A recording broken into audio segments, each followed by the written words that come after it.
जिजामाता गुरुकुलमध्ये 80वा स्वातंत्र्य दिन उत्साहात साजरा. पाडळी रोहिणा परिसरात देशप्रेमाचा जल्लोष.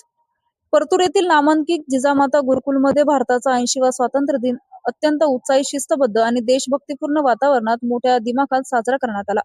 विद्यार्थी, शिक्षक आणि ग्रामस्थांच्या उत्स्फूर्त सहभागाने संपूर्ण परिसर देशप्रेमाच्या रंगात न्हाऊन निघाला होता. कार्यक्रम प्रसंगात पाडळी ते रोहिणा अशी भव्य प्रभात फेरी काढण्यात आली होतं. हातात तिरंगा आणि मुखी वंदे मातरम, भारत माता की जय अशा गगनभेदी घोषणा देत विद्यार्थ्यांनी काढलेली ही फेरी परिसराचे मुख्य आकर्षण ठरली. प्रभात फेरीनंतर संस्थेचे अध्यक्ष सन्माननीय लक्ष्मण बापूराव आर्दड व ज्योती आर्दड यांच्या शुभ हस्ते ध्वजारोहण संपन्न झाले. या सोहळ्यासाठी प्रमुख पाहुणे म्हणून सचिन काटे आणि ओमप्रकाश राऊत यांची विशेष उपस्थिती होती. या प्रसंगी गुरुकुलचे शिक्षक नाटकर सर, आकाश मुंडे सर, चव्हाण सर आणि राहुल पाईकराव सर प्रामुख्याने उपस्थित होते.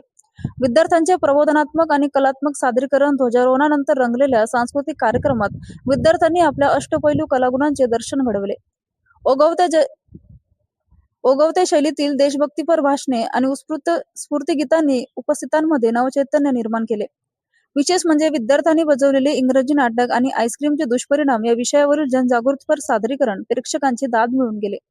हा सोहळा यशस्वीरित्या पार पाडण्यासाठी अमर देवकर, तन्वी आर्दड, हर्षर बोराडे, सूरज पारखे, युवराज पारखे, प्रेम खरात, ओमकार लिंबुरे, ओमकार लहाने, कल्याण मस्के या विद्यार्थ्यांसह संपूर्ण गुरुकुल परिवाराने विशेष परिश्रम घेतले.